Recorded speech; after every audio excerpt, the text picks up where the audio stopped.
into the gram one day. Here's the mail that never fails it.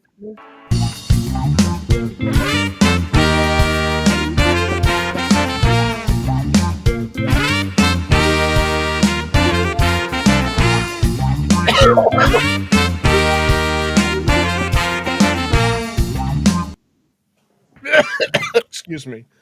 That That was was my that was my Blue's Clues opening. Come on, you didn't get that? is this so? Wait, were you a Steve generation or are you a Joe guy? Which I was Blues Clues is yours? Are you I the was new guy, Jason? no, I don't even know who the hell that is. I was a Steve guy. Hi everybody.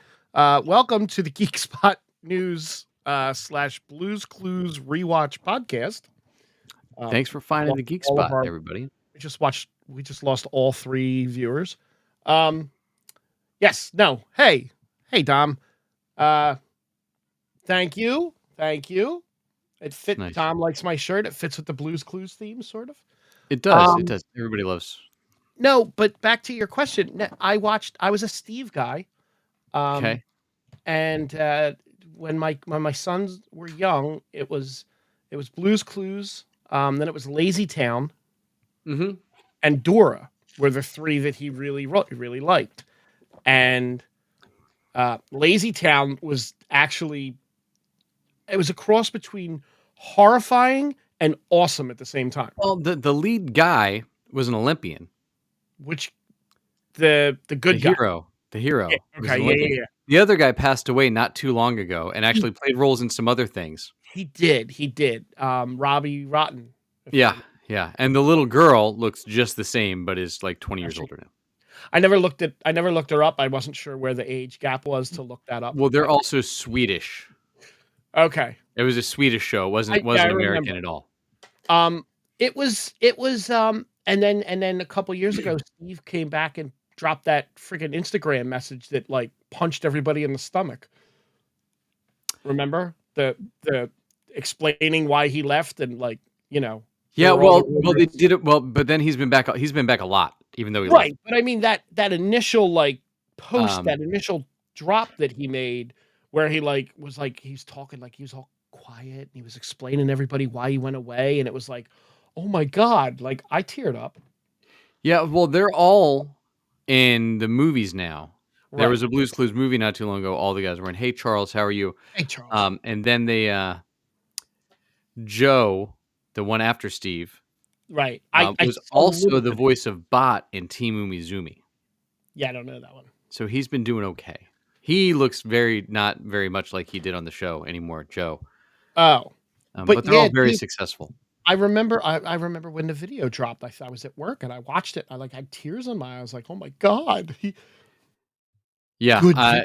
I had none of my kids were super into it for more than like a month or two at a time. Lazy Town, my oldest was into for a while, or Yeah. at least it was one of the 6 shows on Sprout back then, Oh, wow, or Noggin, whichever I one it was. watched it on Nickelodeon, maybe? Maybe well, I'm this old. was Nick Jr. or Nick Kids Yeah, or one of them turned into Noggin, which turned into Sprout, which turned back gotcha, into Nickelodeon eventually. gotcha. But enough about our Yeah. children's childhoods. How was your week? And I was good, busy. You know, there's a lot of sports watching, and then I had a volleyball tournament we were at all day Saturday, so a lot more sports watching there.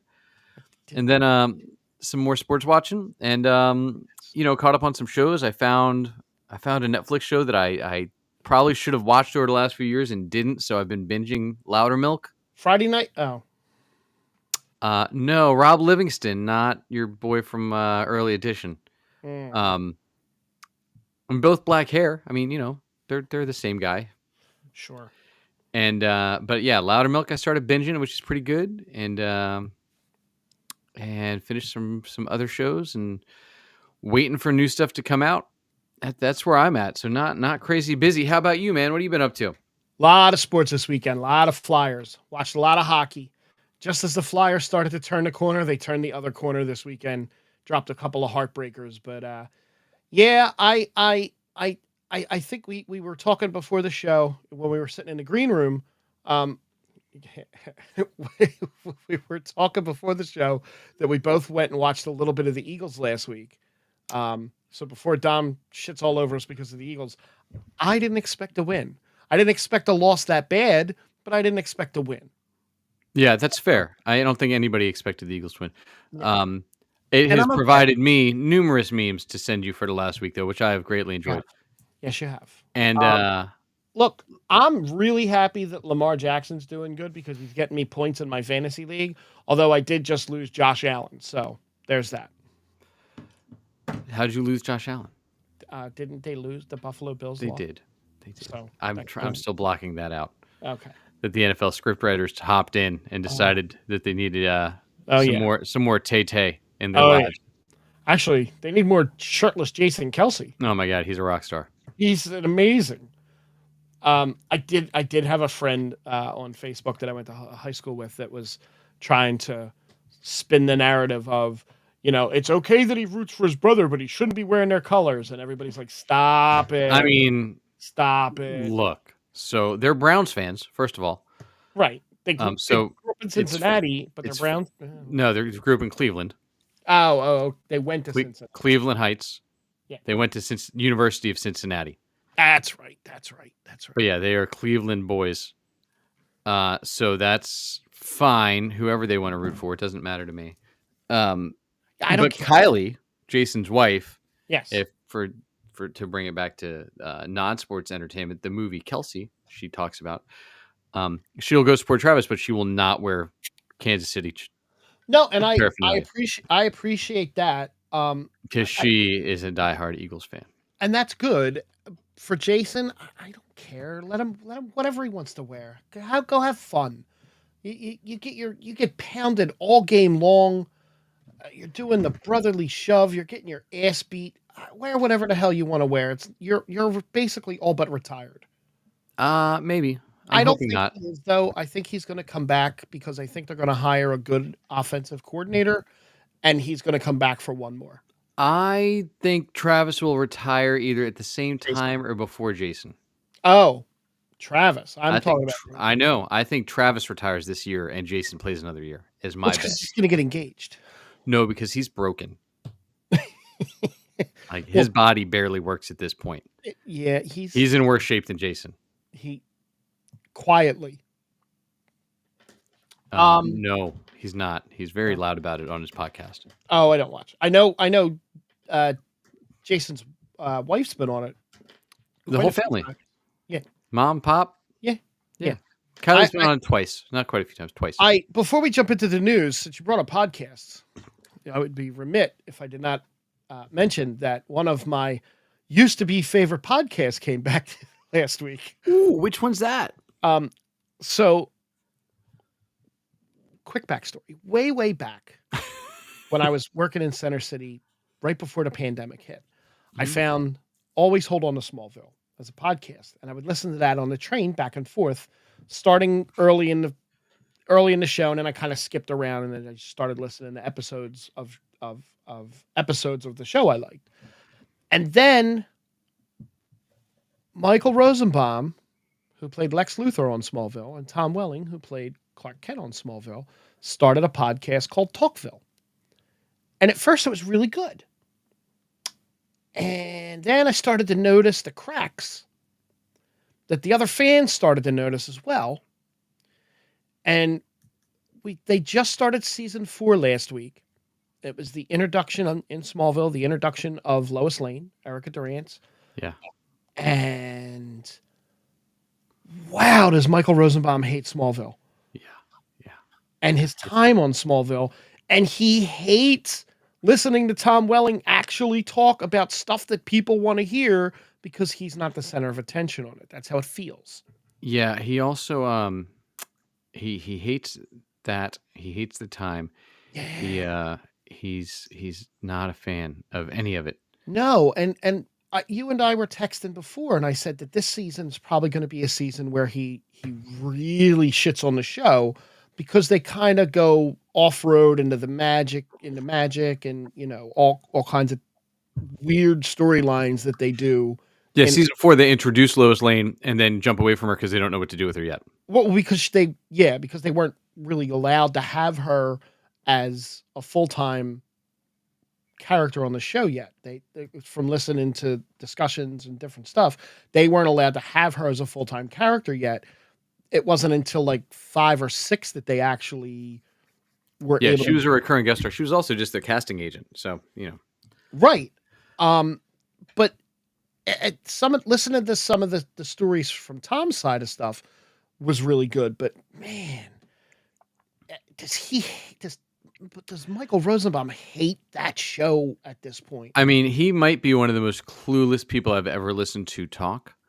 I mean, so it's funny that you mentioned, and I haven't listened to the show since the end of the season, since they finished season 1 of that show. Yep. So you mentioned Always Hold On to Smallville, Yes. which donated to their Patreon and joined because obviously huge fan of the show because Sure. the guy did a podcast.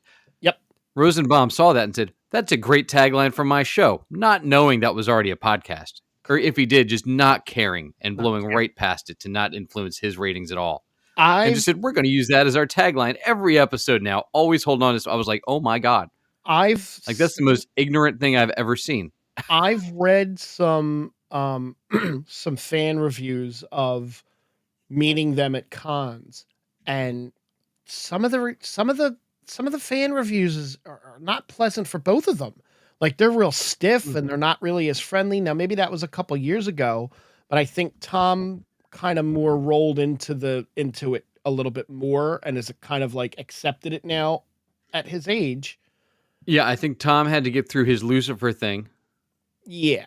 And being on Lucifer and being moderately established, and now he's been more in, but it took a while. From what I understand, Michael is kind of like tries to be the center of attention even during panels and stuff like that.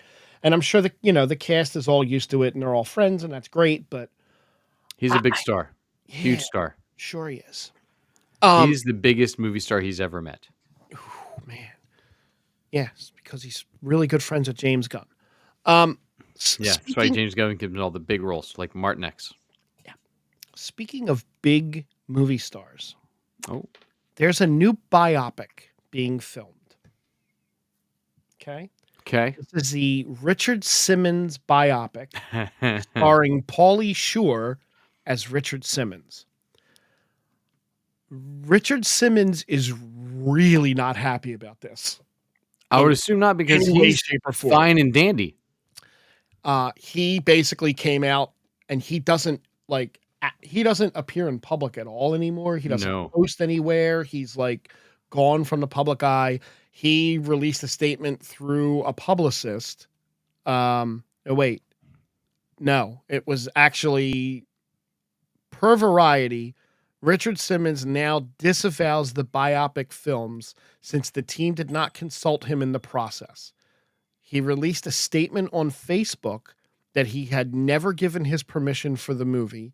He has no publicist or manager. He just tries to live a quiet life, and he has never given his permission for this to happen. I can't wait to see it. So, do you think this gets the third Encino Man Oscar?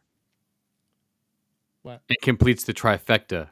With Sean of Ke-Huy Quan and Brendan Fraser. Now Pauly Shore. Sean Astin was in it too. He doesn't have an Oscar, I don't think. Right, that doesn't complete it then. No. But you got Ke-Huy Quan, Brendan Fraser, and then Pauly Shore would be close. I mean, look. So Richard Simmons is 75. Yep. For anybody that doesn't know, we should be prepared and have his picture up, but that's okay. Yeah. It became famous in the 70s. I remember. And, he was a regular on Hollywood Squares. Yep. And God, did they tease him. Yep. The movie is called The Court Jester. Oh God. And no wonder he's against it. It's playing at Sundance. It played on January 19th, and it's playing actually tonight, January 22nd, at 9 p.m. Mountain Standard Time.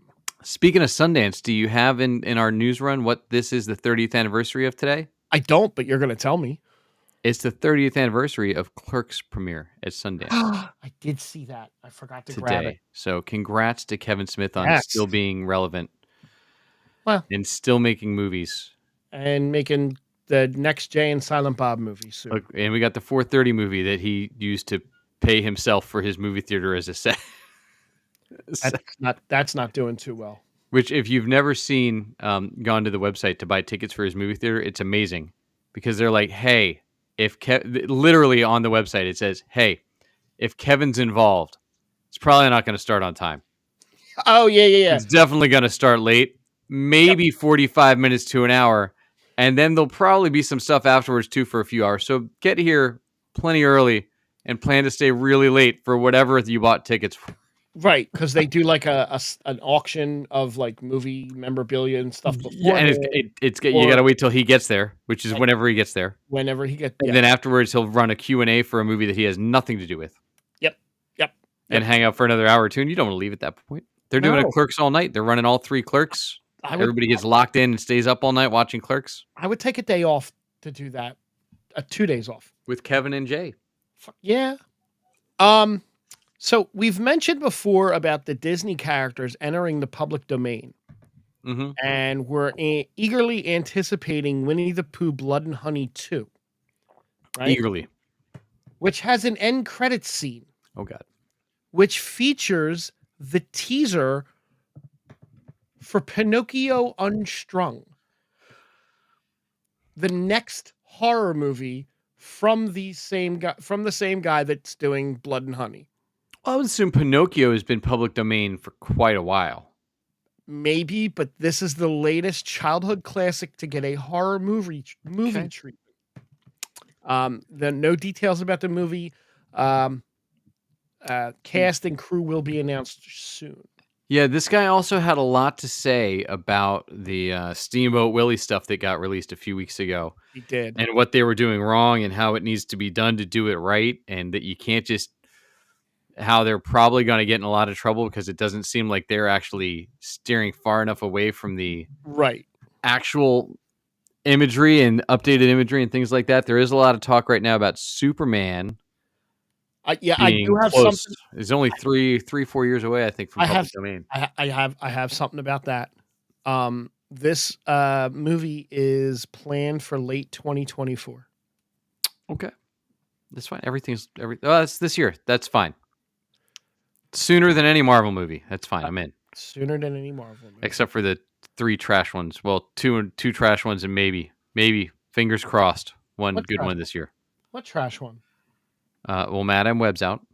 Oh, yes. In 3 weeks. That might be the next movie I actually go see in the theater. Nope. I can't do it. I can't spend my gift cards. I missed Mike. He said, Clerks, there's better acting in Echo. Oh. Really? To be fair, none of them were actual actors that were in Clerks. Mike's a troll. Yeah. Mike is a troll. I love Mike. Yeah, and there's Dom pointing out the horror version called Screamboat Willie coming soon. Yeah, that's the one that the guy from the Blood and Honey already called out. Yeah, they're gonna have issues with that because Disney's gonna fight harder for their main character. Well, especially if they didn't do enough to mask it as something different. Correct. And just elude. I know this is exciting to you. Gladiator 2 is done filming. Great. Yep. Broke Pedro Pascal's arm, and now they're done. Yep. It's funny. I saw an interview with Russell Crowe. It's probably an older interview, but somebody asked him a Gladiator picture, and he's like, "Look, I'm dead. I'm not in it. I should get paid from them for the amount of time I have to spend telling people I'm not in this movie." He's like, "There's no way for my character to be in the movie. He's dead." And he was like, I'm assuming he gets those questions a lot. I would assume so, yeah, because nobody remembers. Mike, we're not talking about Echo yet. Again. Yeah, there's, by the way, there's Vincent D'Onofrio in Echo. Yes. So, Reacher, season 3. Did you finish? Season 3. We talked about it already. The finale aired 3 days ago. How did we talk about it already? Did we not talk about it? We texted about it. So, okay, so Reacher, I'm sorry. I'm blending Reacher in our texts, and because we both had the same feeling. So let's for a minute, let's talk about the Reacher season finale. If you have not, if you're one of those people that likes to binge an entire show that releases weekly, Reacher is all done on Amazon Prime. Season 2 is over. The finale was last week. What did you think about Reacher? Season 2 is good. Season 1 I thought was stronger overall. But I enjoyed it. I could have used more Reacher. Just Reacher, and they've said that next season is going to get away from multiple people and it's going to be a more Reacher centric story, which is great. And with the finale, I thought it was good. It seemed fast and rushed. That's exactly what I said to you too. But the other point that I did bring up to you before for the people listening is I wasn't as impressed by the fight scenes in the finale as I was, and I think something spoiled it for me the other day when it was like, I don't want to watch Reacher run around with guns. I want to watch Reacher like crush people because he's a huge mountain of a man. Right. And there just wasn't as much of that like after halfway through the season. It got into more just like gunfights and stuff. Yeah. I agree. I felt the finale was rushed. I felt they resolved the Robert Patrick part of it really fast. And I mean, there were some really cool moments in it, and I overall I enjoyed it. I definitely thought season 1 was way, way, way stronger. As a recent watcher, I watched it like 2 years ago now, so you have a more fresh perspective. Yeah. I enjoyed the ensemble. There were good actors and actresses with him. But the first season was a little stronger, just bringing Neely in and having that be his tie to the past. And then, show me some flashbacks, show me some pictures. That's cool. This wasn't a bad season. It just felt, like you said, the focus was off him and more on them. Yeah, and it goes back to, look, if I hadn't, which I did finish Banshee. I think I did that after the show last week. Right. If I hadn't been watching that show, I would have been way more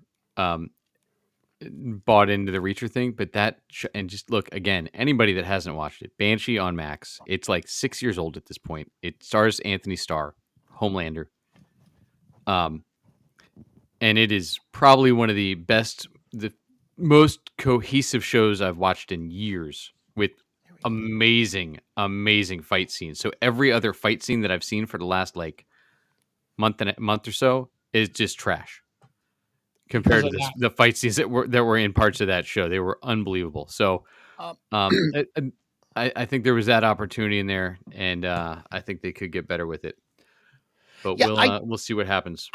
Like I said, I didn't hate season 2, and I never watched the Tom Cruise movies, and maybe at some point I'll go back and watch them, but I have a feeling they're fine. Yeah, I have a feeling that now that I have this guy in my head as Reacher, going back and watching a Tom Cruise movie play the same character might be a little off, the same as people that watched the Tom Cruise movies and came over saw it a bit differently. Knowing that it is he's supposed to look like Alan Ritchson. Right. Watching Tom Cruise, you're just watching a different character. You're not watching Jack Reacher at that point. Right. Lee Child, the author of the books, said that they have picked the book and that they are going to focus on more of a solo story. Okay. They've crafted an opening sequence to highlight Reacher's character, and they found a really compelling sequence. So I didn't realize there are 28 entries in the novels. Oh, yeah. With a 29th installment debuting later in 2024. So of all of those, if anybody has read the books, what the media is plucking out as the book that it's probably going to be based on is Worth Dying For, is a 2010 book. It's book number 15, and everybody said it's one of the best in the series. Yeah, and I think that if I remember right, they were filming them back to back, so like that should already be in the works, if not already done by now. I don't know. Oh well, I forgot about the strike, so I don't know if that postponed it in the middle of the strike or what happened there. They were fairly quiet about it. Charles mentioned that the He-Man Revolution comes out January 25th. Now, this is the same He-Man that we started watching that I stopped. As Revelation, yes. So, Okay. and that was a 10-episode season split into two parts. This is, I think, only 5 episodes. Like, Okay. just straight up, just 5 episodes, or 6, and it's a I'm complete cohesive story. I might catch up on it. I found the show on Hulu that I've been watching. It's about a soccer team over in England. An American coach gets hired to coach a soccer team. On Hulu? On Is this Welcome to Wrexham? No, on Apple TV. I'm sorry. Oh, A got it. mustachioed gentleman gets hired to coach a soccer club, a Oh, football. that sounds like a great show. It's pretty good. It's 3 seasons. Yeah, I bet it doesn't win any Emmys for its 3rd season. Did you realize? By the way, I'm sure we're going to get there in a minute. But did you realize that this round of Emmys, because it was from last September, was for shows that came out a year and a half ago, 2 years ago? Like the winners for The Bear were for season 1 of The Bear. Yeah, not for season 2. Before I go into the other stories I have, we may as well just say it. Yeah, the Emmys came out, and we didn't realize that the Emmys were on the night we did the podcast. Yeah, last Monday when we got done, and I was watching the Eagles game, I was like, oh, apparently the Emmys are on right now too. So if you want to know, if you haven't caught up on the Emmy winners in a week, and you want to know, it's the Golden Globes, almost a repeat of the Golden Globes. It's literally that's pretty much what the Emmys ended up being this year. So, it's literally all the same winners. Yeah, I think except for there was one song difference or something, but yeah, it was not exciting. Did win one. Oh, did they? What they win for? Guest actor in a comedy series, Sam Richardson. I don't even know who that is. I gotta see who that is. Oh, is the guy from Nigeria? Oh yes, pooping on the floor, and yeah, he's actually a great comedian. He was in he's hilarious. He was in Tomorrow Wars, I think, with Chris Pratt. Which there's a sequel to that coming out any day now too. Okay. Which if you watch that, it's fine. I remember when that was on. All right, so Hulu has acquired Thank You Goodnight, the Bon Jovi story. Is a 4-part series, marks the first ever docuseries on the band's history with full cooperation from all past and present members of Bon Jovi. Wow. That's kind of interesting. They got Alex John Such to cooperate? It says... if they did, I'm in, because his story's fascinating to me. Who's he? Now, who was he? He was the bass player. Okay. Did he get fired? Apparently didn't play any of his parts. That Richie Sambora played all the parts on the album. No shit. And then he got fired, I think before the Have a Nice Day record. Okay. So after New Jersey and before My Life and all that, I think he got fired right in there. So he got Slippery When Wet money. And New Jersey money, yeah. But right. but apparently not, because apparently he didn't play on the albums. So he just got the tour money. I mean, he was the one with the black hair. Yeah.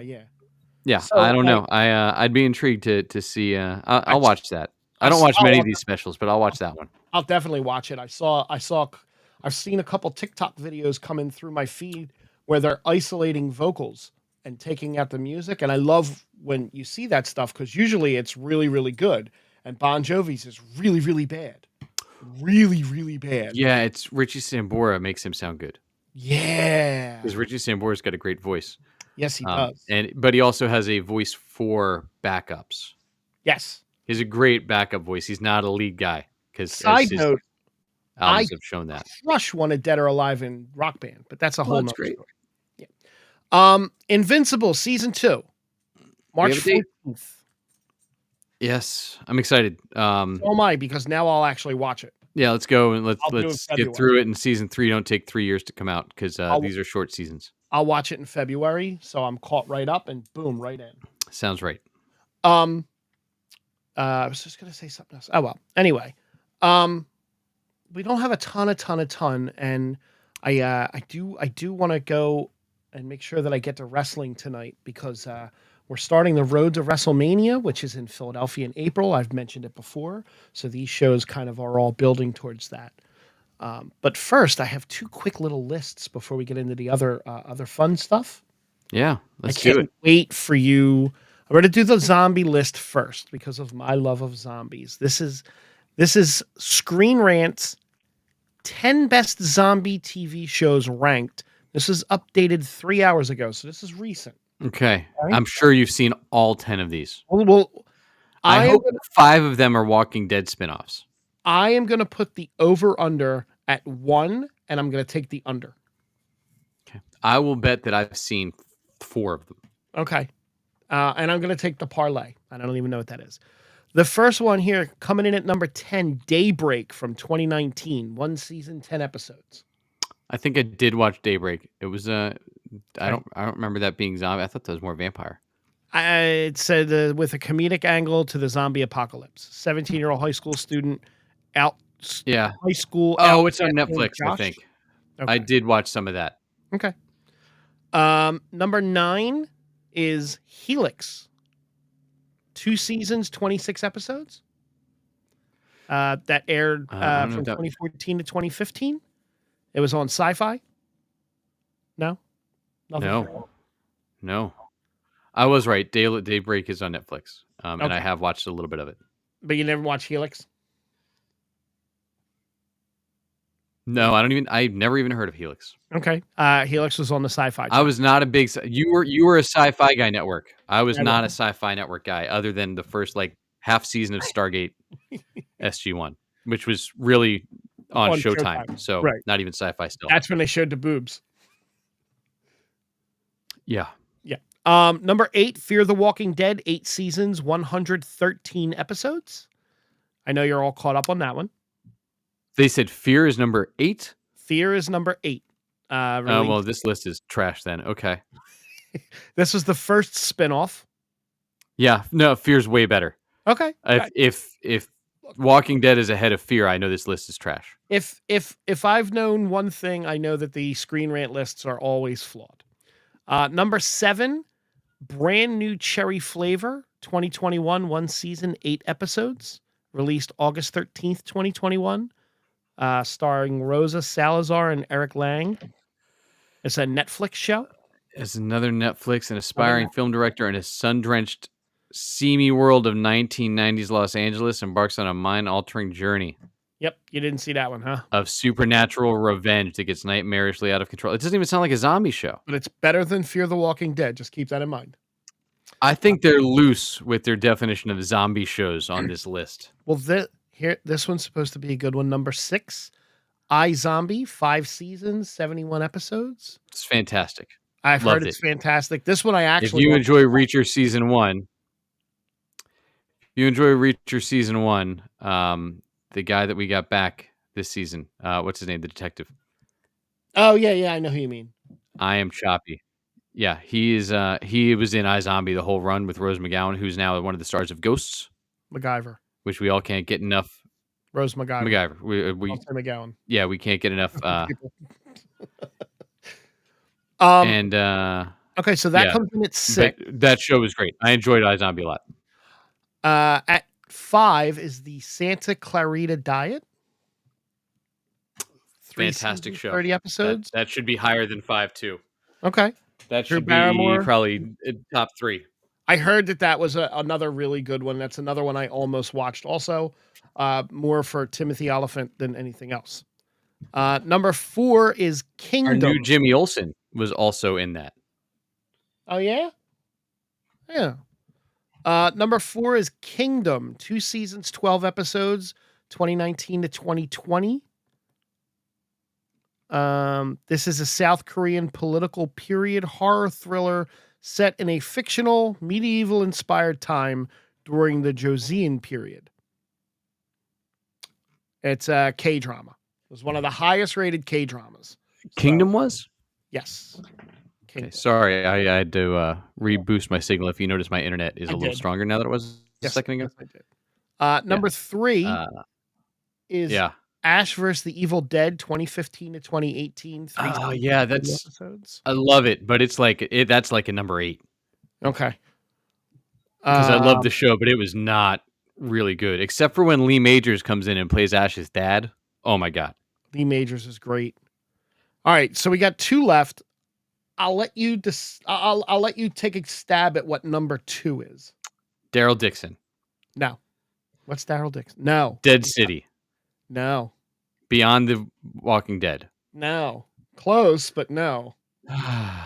Walking Dead The Walking Dead is number 2. Number 2. Now remember, this is Interesting. zombie TV shows. You got to know what number 1 is. It's World War Z. No, it's The Last of Us. Oh, World War Z is not even on here then. What kind of trash is this list? I told you that show. World War Z was apparently supposed to be one of the best, or Planet Z, whatever it's called, was supposed to be one of the best zombie shows in years. Yeah. This is no. That was another sci-fi jobby. So yeah, so I know you are not a zombie fan. No, so I did see but there's one. some definite opportunity. You did see Last of Us. Shocking. There's a couple on there that the iZombie and the Santa Clarita one are 2 I would probably lean into. All right. iZombie was cool because it was basically it was a CW show. Right. So it was basically overarching stories throughout the season. But the fun part with that spin on the zombie thing was when zombies ate somebody's brain, they took on the characteristics of that person. You know what? So one of the guys every week, Rose she worked in a morgue, and right. to solve the person's murder, she would eat some of their brain, and they'd come up with different ways that she like cooked it and made it into like, you know, a salad or meatloaf or whatever it was, or put on a pizza every week. And then she would eat the brain, and then she would become that person for the week. Okay, that's so it was a little cool where she would be a completely different character every single week on the show. David Anders was in it, and I remember him from Hero. Yep, he was great. He was in the whole run. Yep. And the co-lead, whose name I will absolutely Malcolm screw Goodwin? up if I don't. Nope, that is Malcolm Goodwin is who was on Reacher season 1. Yes. No, Rahul Kohli. Kohli. Okay, I see. Who should have been cast as Ezra Miller. He actually volleyed to be cast as Ezra Miller. He was all in. Yeah, he was on the list. There was a lot of rumors about him being cast as there. He was on the list for some other a couple Marvel characters too. I can see that. He is fantastic on the show. He plays the coroner. But super fun. Let me go. Okay. Yeah, that whole show is a blast. Real fast. Now, this is a BuzzFeed list, and this is from 2021. Okay, I've been holding on to this one for a little while. These are 17 actors. Zombie list. Yeah, these are 17 actors that play the same character in every movie. Probably be a couple people that we know and love, and probably be a couple people that we don't like a lot. Number 1, Vin Diesel. I do want to hit Charles's. Oh, you back? No, go ahead. Just I wanted to hit Charles's couple comments real quick though, just to not leave him out about zombie stuff. 28 years later is being worked on now. Is that a zombie thing? So there was 28 Days Later, which was the reinvented the zombie genre. Then they did 28 months later, 28 weeks later, 2 years later that came out. Danny Boyle did all these, and now they're doing 28 years later, but they got to put it in production for 4 years before they put it out to actually hit the 28-year mark. So that could actually be kind of cool. That was Cillian Murphy's first big. Oh, okay. Role. I like that. Maybe. All right, so our list of 17 people that play the same character in every... 17 actors that play the same character. Vin Diesel. Look, it's all about family, Frank. It is. I mean, he only plays that character, so it's easy to be the same character in every movie when he only plays... And he made like $35 million for saying, I am a Groot, so... Yeah. And there was a big uproar that he didn't get to voice Groot in What If. Oh, no. Number 2, Chris Pratt. At a certain point, Pratt became this generation's Harrison Ford. I wouldn't. I hear those comparisons all the time. And he does play a similar character. And actually, you know what? I don't think that he does. He just sounds the same and everything, but I don't think he plays the same character and everything. Not exactly. No. But he also hasn't done a lot of stuff, right? Like if you look at Guardians versus the Jurassic Park movies, I don't think they're the same, because he doesn't play a dumb guy in Jurassic Park. He plays somebody that's totally together. Right. He plays a moron in Guardians. Dom, I haven't looked at this list, so Dom thinks The Rock should be on this list. He's not wrong by any means. Number 3 here is Hugh Grant. If you need a romantic lead to say "oh dear" a lot, get Hugh Grant.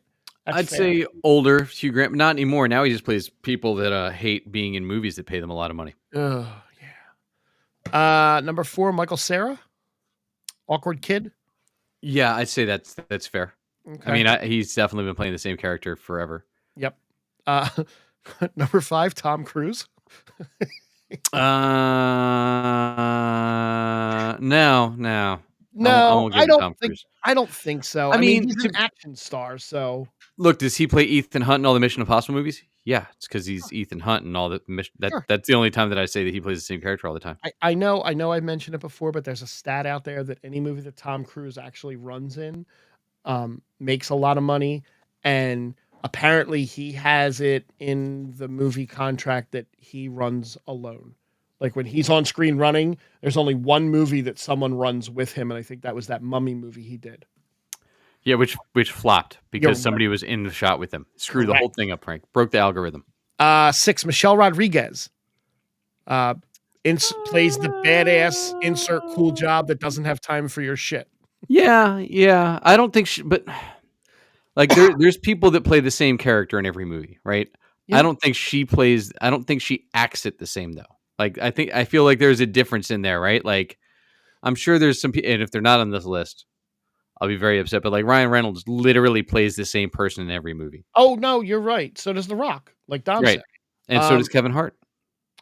Number 7, Anya Taylor-Joy. No, I don't agree with that. If it's a horror film or a period piece, they probably called Anya. She's like 24. She hasn't been in that many things yet. Hiroyuki Sananda. You're doing a great job. Yeah. What was he in? Samurai. Okay. Samurai. I would assume that's just a racist thing that everybody cast him in. Cool. Good for him. If you need a romantic lead in a period piece, you need Keira Knightley. No. Yeah, I mean, she's typecast, but she played against in Pirates of the Caribbean. She did. And she hasn't done a whole lot other than period pieces, so that's fine. She wasn't a romantic lead in Star Wars. She wasn't in Star Wars. Yes, she was. What was she in Star Wars? She was in The Phantom Menace. She played Queen Amidala. No. Right? She was the double. She was the double. She was the double. She was the double. Look at that. You didn't know that? I probably blocked it out. You probably did. Helena Bonham Carter. Dark, edgy, and ruthless. Yeah, but she plays them all different. Okay. Fair. And this is older. So Timothée Chalamet, the angsty yet lovable teen. Yeah, well, he already broke that with Wonka. He did. Number 12, Harrison Ford. Cocky action character. Until Shrinking, I would have given it to you. But he's so damn good. Did you watch Shrinking yet? I'm sure you did. Oh, no, I'm watching the football show on Apple right now. That's right. As you move your way through Apple, make sure Shrinking is on your list. Number 13, Jason Statham. Oh, 100%. I mean, they just changed the name of the character, and he's the same guy in every movie. I'll take that one. That one's good. Okay, number 14, Rebel Wilson. As the funny friend. Yeah, that's fine. I'll take Rebel. That's fine. I mean, she made one of the worst movies I've ever had to. Which one was that? The Dirty Rotten Scoundrels remake. Oh, I couldn't even watch it. I didn't watch that. Number 15, one of your pick, Ryan Reynolds. There he is. Yeah. Oh my God, 100%. Yeah. And he always did, but somehow he made Deadpool just Ryan Reynolds. Yes. And the Adam Project, Ryan Reynolds. Yes. Yeah, he doesn't. His real life persona, same as he was in Just Friends. He just doesn't act anymore. He just is. He's just Van Wilder. He's been Van Wilder for 25 years now. I love that movie. I should watch that again. Did you hear what I just said though? For 25 years, and I think it actually came out before that. I don't know. Was Van Wilder before Waiting? I think it was. Okay. Number 16, Michael Emerson, the quiet yet calculating evil genius. Kind of? Yeah. Okay. And Van last Wilder but was not least, 2002, so I was wrong. 20 years ago. on this list, and again, The Rock should be number one. Literally should be number one. Yes. Sarah Michelle Gellar as the Scream Queen that redefined what it means to be a Scream Queen. I don't know. It's an old list, you said. It is. It's a 3-year-old list, but like, I don't know. The Rock not being on that list, even from 2021, is a travesty. Because The Rock literally plays the exact same character, like Dom said, just a different T-shirt or put a suit on him. Yeah, 100%. And Kevin Hart is the same guy in every movie. Kevin Hart is the same movie. So, I mean, Mark Wahlberg, I would say, is the same guy in every movie. Oh my God, yes. Yeah, I think we could rework this list. As Dom's saying, throw the whole list away. I think we should rework this list and do our own. I think we should. We'll work on that. Maybe next week we'll come back with our top 14. By the way, Waiting came out in 2005. Okay. So between, just to get on the wild. That was Van Wilder. So Van Wilder came out in 2002. Oh shit. After that, he was in Buying the Cow, an episode of Scrubs, The In-Laws, Foolproof, Harold and Kumar Go to White Castle, Blade Trinity. He starred in Zero Man, School of Life, The Amityville Horror, and then Waiting. Okay. And then so from Waiting and then Just Friends was the same year as Waiting. So from Waiting on, he played the Van Wilder character. He was a little varied in those. No, because his Hannibal King in Blade Trinity was Van Wilder. Okay, I never watched it, so. Blade Trinity it had Jessica Biel as Whistler's daughter. Oh, it was great. Jason Statham, we mentioned, yes. Jason Statham was on the list. Seth Rogen. At one point. Yeah. Danny Trejo, that's a good one. Danny Trejo is just Danny Trejo. That's fine. Yeah. All right, Dom's working on the list for us. One quick little Star Wars nugget that I saw pop up the other day was, do you know who was offered the role of Princess Leia way back in the 70s? Offered the role.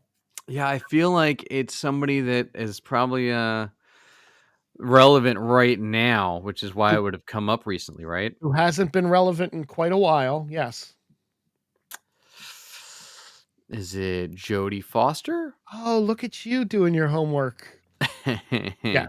Jodie Foster was offered the role of Princess Leia and turned it down because she was under contract with Disney, which is funny now, to do a film that she didn't say what film, but people kind of went back and looked at it and figured out it was Freaky Friday was the only film she was doing back then. So they wanted Princess Leia to be a younger Princess Leia. And back then, she actually looked like Mark Hamill, so it would have worked. I'm glad it was Carrie Fisher. Same. I can't see anyone else in that role. I can't see Jodie Foster in that outfit from Return of the Jedi. No. I can't see her in the outfit in Star Wars. Are you kidding me? I mean, that one would have been fine, but it would have been a very different. Oh, yeah. Yeah, she definitely wouldn't have filled that costume out. I'm going to go to Marvel real fast. So all right. Clean this all up here. Sebastian Stan, Thunderbolts is filming soon. How is this movie not filmed? It was supposed to come out like next week. Next week we're going to go through what Marvel movies are coming out. I'm not doing that tonight because we did too many lists. But yeah, their Thunderbolts is to begin filming in a month or so. Yeah, let's just get it over with. Let's get it out. Let's put this Marvel stuff out into the world. I would like to see this next phase of movies before I don't know what a movie is. Look, hey, that was the thing, January 25th that he said about He-Man. I believe January 25th is also when Aquaman 2 releases on digital. Already out of the theaters, not even a month, but it's already going to release it in home on demand. I knew there was something when Charles mentioned that date earlier for the He-Man show. And with Marvel 2, Hitmonkey Season 2 coming out sometime soon, which, again, should really go watch Hitmonkey Season 1. It's fantastic. Oh, maybe. It is so much fun and just like over the top violence and all, but it's animated, but it's a really cool concept. And they did set it up to be very good. going into season 2, and the hitman that is his conscious the whole time is Jason Sudeikis. Oh. So it's Jason Sudeikis talking to this monkey, going like, "Why are you killing her? What are you doing?" Oh, I remember you mentioning this before. Yeah, it's super fun. One of the rumored members of the upcoming Fantastic Four was asked if he's in the movie, and he said he can't comment. He cannot confirm or deny. Can I say that? He said. I'm Who going was to this? guess that this is the cast, basically, that it's Pedro Pascal, Vanessa Kirby, Joseph Quinn, and Eben Moss Backrack. Yeah, And that'll make me very disinterested in the Fantastic Four movie. Unless they're going to do something where they're older and they introduce the kids, or I mean, don't know. they're going to do it as older, because what they're going to want to do is introduce Franklin and Valeria, which are their kids. Yes. That are bigger factors in the storylines now because they've aged up. But as Disney wants, the problem with Marvel for Disney right now is they don't have any. They're trying to make it a kids property, right? They don't have that, other than spinning off on like Spidey and His Amazing Friends, and not using these big movie tentpoles to build that brand with the younger crowd. Because think about it, and I was talking to my son the other day about this, right? So he was born the year Iron Man came out. Okay. So if he wants, and he's fairly caught up on the Marvel stuff, not great, because he's not super into it, because he wasn't at an age when any of it came out that he'd be interested in it. But that's a whole generation now of consumers, right? That didn't grow up caring about Marvel the way that everybody that's like 40 and up was so excited to finally see movies that we were like, oh my God, it's finally stuff from our childhood, not my parents. Great. And now we're like, oh, well, now they're screwing it up because now they're trying to bring it modern for the new kids, and we don't want that. Pete, I say it every week. I could use Pedro Pascal in so many fewer things than I see him in. I mean, like, I love them, and now it's like, to bookend on what Charles is saying, that the Marvel Netflix shows are canon, yes, and there's a new report that Daredevil and The Punisher are seeing upticks in viewership now on Netflix because of them now being canon. So Daredevil Born Again is going to be more closely aligned with the Netflix 13 episode formula. So they're going to do less episodes, and they're going to keep the same spirit of the Netflix versions of these characters. Well, I think they're going to do 2 seasons in the 18, right? They're going to do a 9 and a 9. Is what they're talking about. It didn't say that. It did say that, but because of Echo and being so great. Well, just because of it being there, and because Daredevil now is canon, and that means the Punisher and all of those characters are now canon. Maybe they can make Iron Fist good, right? That was the weakest. Look, maybe they give him more than 6 months to learn how to fight. Yeah, well, that too. However, where you left off Iron Fist was in such a cool spot to do more with. And I didn't realize the guy that played his like adversary, I can't remember his name now. Did you watch Iron Fist? I feel like you probably did not. I did not. I didn't even finish Jessica Jones. I mean, season 3 Jessica Jones was, you could tell they knew that they were trying to finish it. But Ward Meacham, he plays Ward Meacham in the Iron Fist show. Tom Pelphrey, who's now married to Kaley Cuoco. Yep. He was in Banshee, because everything comes back to Banshee for me now. And I didn't realize like how good he was also in Ozark. He was the brother in Ozark. Oh, okay. Okay. But he went from like Banshee, where he played this crazy ex-white supremacist with all the tattoos all over everything that was like this huge dude, to that role in Ozark, to Ward Meacham in Iron Fist, where he plays like this meek guy who by the end of the second season is like in brawls and like a pretty badass character. So now I need to watch more of his stuff too. Yeah. Well, it's good. It's good that they're gonna keep the Daredevil stuff, and they're gonna kind of align it more with the Netflix shows, because that's where it was good. Now I'll finally watch the last season of Daredevil, which I never got around to watching. Not a surprise. The last season was Well, great. I stopped because it was canceled, and I figured, oh well, I'll get to watch it again. I never expected them to actually bring them into the Marvel universe. Last thing on Marvel is Vincent D'Onofrio was asked how long will he continue to play Kingpin? How much Kingpin do you have left in your future? And he said, since he no longer has to physically put the weight on, he said he's in the best shape of his life. The new fat suits that they have, the muscle fat suits, are so comfortable and they work so well that he doesn't have to put on that weight. He's like, I can play this role forever now because that's easier than gaining a lot of weight than losing weight, than gaining a lot of weight. And I agree with that. I think that's great. Yeah, I'm down for it. Yeah. We got any DC stuff? I do. I have a couple quick things. So DC is doing the animated Crisis on Infinite Earths, right? Yep. Yeah, they announced before. They've dropped some trailers for it now. Apparently, this was planned even before the Arrowverses crossover, which means they've been planning that for a really long time.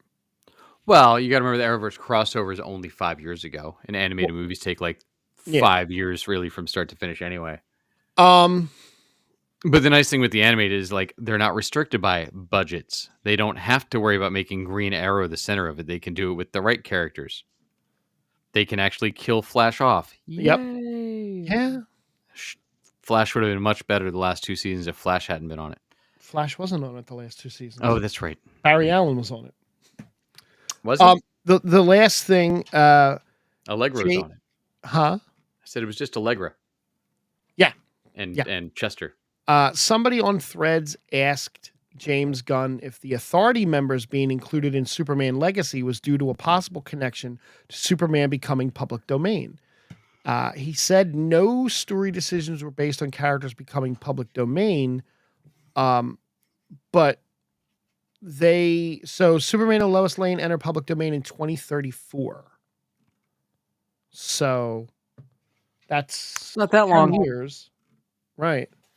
So that means James Gunn's plan isn't going to start till 2025. So right. So if they enter the public domain, does that mean Marvel can grab Superman and put him in a Marvel movie? So they can grab the version of Superman from 1934. Okay. Which was basically the strong man in tights. He didn't fly yet. Gotcha. The one that stops the car, right? He didn't. Lex Luthor was there, but he was a redhead. Right. It was in like a couple issues here and there, but that Superman didn't Kryptonite wasn't a thing yet. Like there was a lot of pieces that don't fit into it. It's going to be interesting to see how those wars go back and forth.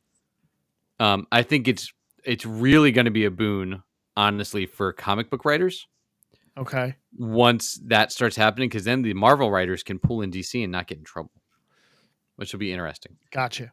There was also news that just came across the wire that with Aquaman coming out of the theater, Aquaman 2, it means that only one movie in the DCEU hit $1 billion. Justice League? No. Let's see. Wonder Woman? No. Aquaman? Yes. Right. That's right. It was the one movie in the DCEU that hit $1 billion. No, there's 12 movies. Was it 12? I don't know. Probably. Right, so hold on. Let's look. We got Man of Steel, BVS, Wonder Woman, Justice League, Suicide Squad. 15. She's 15. Jesus, really? According to this Rotten Tomatoes thing, Wonder Woman, twice. Man of Steel, Batman vs Superman, Suicide Squad. Yep. Justice League. Oh, okay. Zack Snyder's Justice League. Yeah, okay. Aquaman, Shazam, Birds of Prey. Suicide Squad 2021. Yeah. Peacemaker, Black Adam, Shazam, The Flash, Blue Beetle. So 15. Roughly 15, maybe 14 if you want to take the 2 Justice Leagues out. Well, you take one of the Justice Leagues out and you take out Peacemaker because Peacemaker was a TV show. Well, no. I mean, because they were both the same movie. It was just the extended cut and the regular. Well, but one also. You leave one Justice League. Yeah, that's what I meant. Not both. I meant one. So 15. So that's fine. So out of 15 movies, they had one that grossed $1 billion. Meanwhile, Marvel did it out of 23. I think they did it. What, 10 times? Yeah, it's ridiculous. Yeah. And it's really funny that the 2017 Justice League is at 39% Rotten Tomatoes, and the 2021 Snyder Cut is 72%. It's because people are dumb. Yeah. The only other thing I had before we go is the Christopher Reeve cameo in the Flash movie. Yes. His family had no idea it was being done and didn't sign off on it. Well, I hope they sue the shit out of Ezra Miller. It seems like that's happening a lot with that movie, that all those cameos that people are like, no, we didn't do that. Yeah. Oh, something else you sent me earlier that we didn't hit. Bad Batch trailer dropped today. Yes, that was I forgot that. Did you watch it? I did. It looks like so much fun. It's final season, so I hope, and they seem to do this better in the animated shows than anything else. They're going to actually wrap some stuff up. Last we left. Oh, what's her name? The girl. She had just been captured. Yes, by the Empire. Girl. The little girl. Yeah. It's driving me nuts that I can't remember her name. Christ. Omega. Thank you. And we also are going to get spoilers. Yeah. So sorry, but you're going to get Asajj Ventress back. Yes, you are. Which is interesting because they did say, and I didn't read the books, but there's a book where her fate has been revealed, and there's more backstory to her. That they said this will all be keeping in canon with that book in mind. Okay. So now, I did read one possible spoiler that is more of a theory, is that we're going to get a Bucky Barnes type situation, possibly, where one character falls to their death, and we think he's dead, and he comes back. I'd be fine with Tech coming back. Same. Brainwashed? No, they already did Brainwash with Echo. They don't need to do that with Tech. But Tech coming back as Tech, or it's fine. Oh, I survived. It's Star Wars. I don't give a shit. But we did the Bucky Barnes thing with Echo in season 1. That's right. So I'm fine with taking Tech falling and having fell on something, and it's I'm all good with that. Yeah, me too. Just make it fun. That's all I need. Just make it a fun season. Yeah.